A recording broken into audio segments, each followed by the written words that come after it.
Welcome to JSA TV and JSA Podcasts, the newsroom for telecom and data center professionals. I'm Barb Mitchell, coming to you from virtual PTC'21. Joining me today is Braham Singh, CEO of BDx. Braham, welcome again to JSA TV. Thank you. It's always a pleasure. The last time I think we spoke was when? Was it last PTC or after that? I forget. We did speak at PTC, but I think ITW, virtual Yes, ITW we spoke at. Yeah. It's all virtual these days, isn't it? All virtual for now, right? Yeah, for now. So, you know, we've spoken many times, as we've said, and most of our viewers probably know you by now. But for those who don't, would you mind just giving us a little bit of an overview on BDx? What makes you unique as an organization? You know, all organizations think they're unique. In our case, I guess it stems from the fact that we were literally born in the middle of a pandemic, which has us scrambling because in our industry, building out data centers has become that much more difficult with this travel restrictions. So just think about it. In 2020, we're barely a year old, right? So in 2020, we had to form a company. We had to acquire data centers. So we've acquired one in Guangzhou, two in Hong Kong, one in Singapore. And then as if that wasn't enough, we had to build, or we built one in Nanjing. All of that in the middle of a pandemic. So if that doesn't make a company unique and give it some great DNA, then you know what does.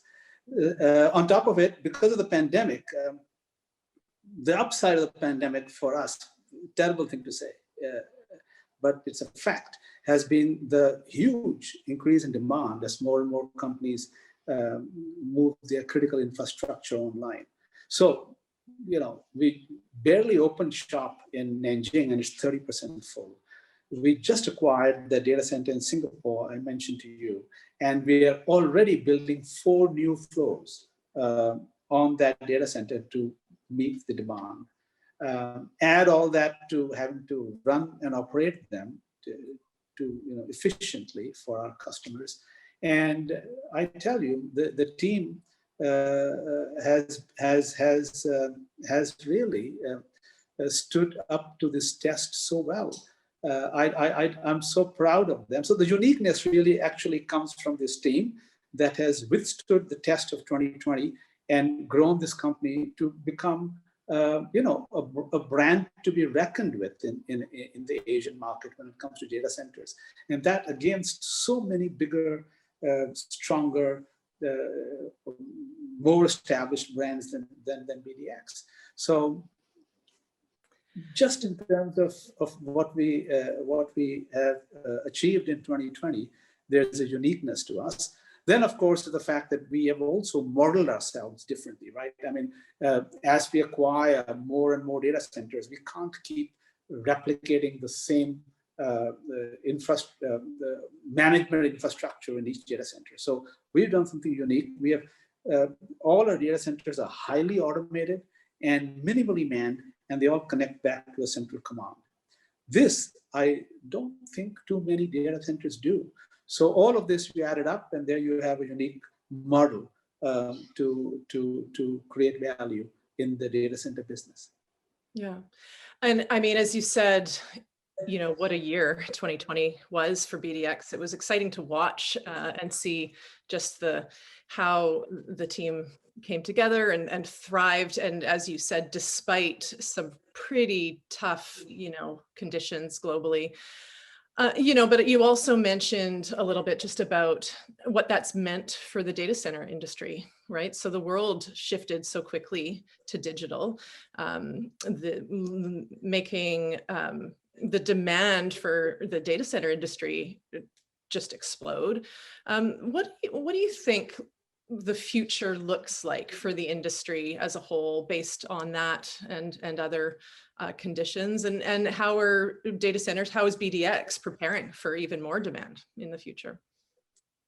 So you saw from my last response, the demand is through the roof, and not just for us, for all our peers, our fellow data center companies, not just in Asia, in the US, in Europe.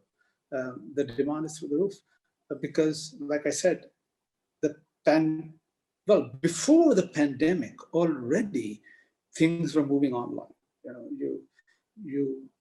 Everything, for example, in China, well before the pandemic, when I was going there, the online world was such an integral part of a typical Chinese person's life that when I go there, I'm probably the only guy having a wad of cash. No one uses paper money, and this is before the pandemic.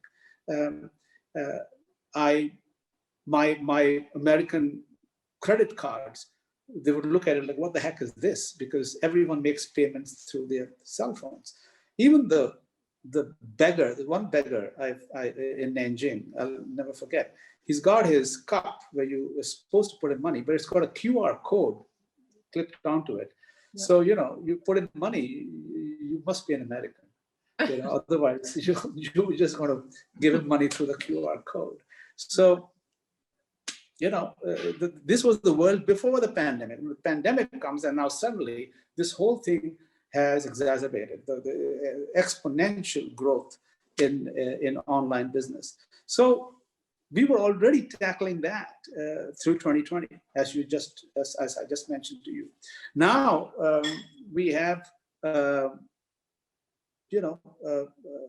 factor for stuff like 5G, stuff like artificial intelligence, AI. So which is AI, for example, has already impacted us in Nanjing. So luckily, our design there is for high yield racks, which require more power. AI requires a lot of power.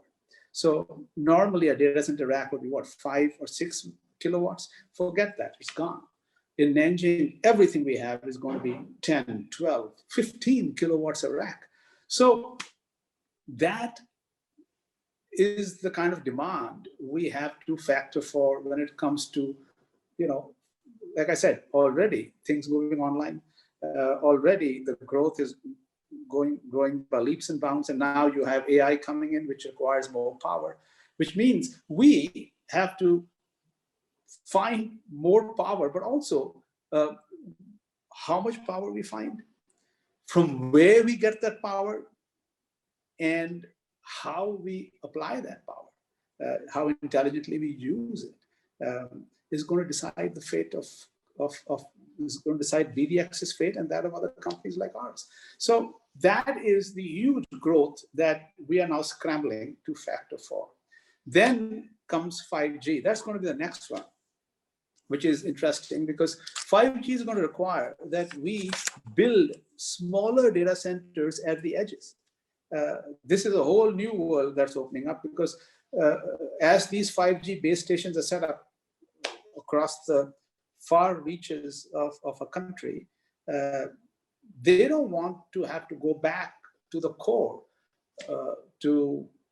for the stored to access data or to manipulate data.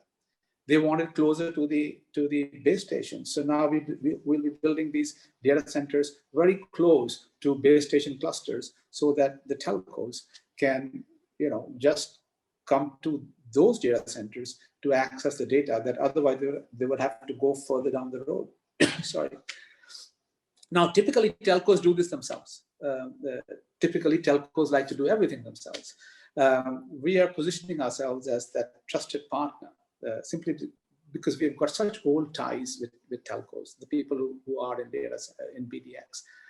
They trust us, and we are getting them to pass that the building and designing of data centers at the edges, pass it to us rather than do it yourself. So these are the growth areas that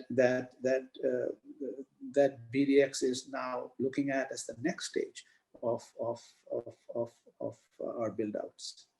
Did I answer your question? Yeah, I think you did, and I think that it leads me to another question that I actually have for you. I mean, you were talking quite a bit about, you know, the drive towards more, right? So you know, more capabilities, more um, you know, being able to sustain the demand and the growth of things like 5G, AI, et cetera. What do you say about you know, I think there's a lot of talk as well in the industry now just about as more is used in terms of energy, power, resources, what does that mean in terms of the responsibility the industry has towards sustainability, for example, and how's BDx sort of reacting to that and preparing? Okay, so that's a great question. So cities, countries, cities, they need data centers because data centers are, you know, literally the junction of the internet and now have become as much a part of a country's critical infrastructure as roads, railways, airports. Data centers are now part of that whole um, um, spectrum of what a country constitutes as its critical infrastructure. So that is established. But however, they also view us with a bit of alarm because of our huge power consumption and also the amount of real estate that we take up. So if you look at cities like Amsterdam, Singapore, and the tier 1 cities in China, they all say, we need you guys, but we don't need the same old, same old. Right. So Amsterdam, for example, put a pause to data center build out the year before last, or was it last year? They may have opened up a bit. Singapore is, you know, like it or not, Singapore is clamping down now. China is very leery of a data center coming into Shanghai, Beijing, or Shenzhen. You got to meet, you got to, you know, there are some high bars you have to leap over to get. They're very concerned about the energy consumption. So the power consumption is a huge problem or a challenge, right? And the problem and the thing is, because of the huge amount of power we draw, I just can't slap solar panels onto my walls and solve the problem. That's not how it works. It just can't. It's not. You won't even scratch the surface of the issue. So what we have done in BDx is we have turned to our majority shareholder, I Squared, which is an infrastructure fund, infrastructure private equity company. And they have huge interests and investments in renewables. So we are working with them to set up solar and wind power solutions that then connect back into the same grid that we are drawing power from. So what that means is now the power that I draw into my data center from that grid is technically green power, because I'm putting in, I'm putting in 100 megawatts of green power into the grid. I'm drawing 100 megawatts for my data center, and it is kind of even out. So this is how we, at least in BDx, this is how we are solving that or addressing that issue. And for 21 through 23, this is going to be a huge imperative for us. It is a big, a large thing to consider and so important. And it's so great to know that, of course, it's top of mind for you at BDx, and you're already thinking about ways that you're actively offsetting your footprint and thinking into the future. So that's really great to hear. I also know that obviously we already mentioned how 2020 was so busy for you with lots of new, facilities and actually the launch of several new services and solutions. Can you talk a little bit about how some of these innovative services and solutions are set to help the growing needs of organizations, and how this also sets you up to, to grow into 2021 and beyond.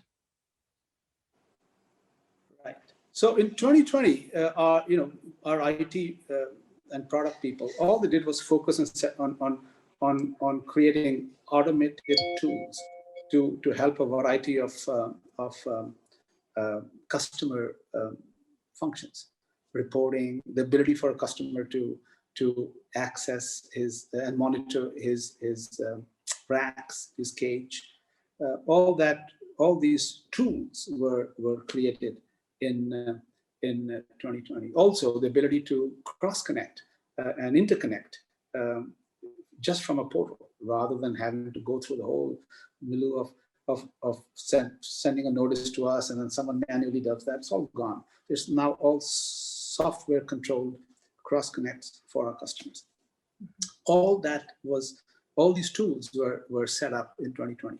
Now what we have done is, for 2021, we are promoting, Jennifer is, her marketing department, is promoting all of them together as a managed business service solution for our customers. So now our customer, his IT person, can be anywhere in the world, and he now has the same access to the vital information about his racks and cage, humidity, temperature, etc., as well as information on the data movement in his network, and the state and the connectivity and what's happening in his virtual infrastructure in the cloud.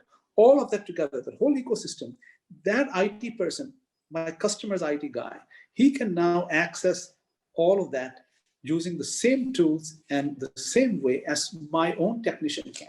So the BDx technician, the same tools that he uses to access all this information to make sure that the whole ecosystem is humming properly, can now be done by the IT tech of my customer.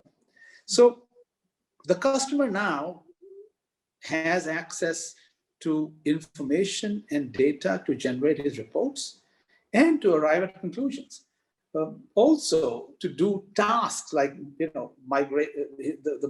migrating to the public cloud, managing the connectivity between his physical racks and the virtual racks in the public cloud. All the stuff, guys, that he would have to otherwise depend on some sweatshop in Bangalore to do for him, IT sweatshop in Bangalore. You have these companies with hundreds of people manually doing stuff and pretending it's IT. Whereas in this case, we have an automated solution doing exactly the same thing at a fraction of the cost. And this, I do believe, and I sincerely believe, is BDx's huge differentiator in the market. Yeah, amazing. I think that's all the time we have, and I always feel like we could talk for hours, right? There's so many things, so many great things happening with BDx, and so many exciting things to come. I have already 10 more questions I'd love to ask you at the time, but we'll leave it here. Let me just leave by saying, for viewers who do want more information, where should they go? We have the BDx World. I think it's www.bdxworld.com, where the same anyone can come for information. My customers can go access the portal for their, like I mentioned to you, from the same site, they get into their portal to be able to see. We call it the 360 view on their business, and it's the same place you can go if you want to visit one of my sites. Just go there. And I love this. You go to bdxworld.com, enter your information, and say you want to go to Nanjing, or you want to see the site in Hong Kong or Singapore, and you of course need to name a sponsor, and you get a QR code. And when you get the QR code, you print it out, put it on your cell phone, and then go to the site, you don't have to, again, fill up a whole bunch of forms there. You just show the QR code at the gate, the scanner, the gate opens for you, you go in, and you will be allowed where you're supposed to go, and not allowed where you're not supposed to go, and no more going to the extensive paperwork fill out, which I used to hate personally. All that's gone. So yeah, come visit us. Get a QR code and come visit us. Yeah. All right. Thank you, Braham. Thank you so much for your time. It's always such a pleasure. And thank you, viewers, for tuning in to JSA TV and JSA podcasts. Happy networking.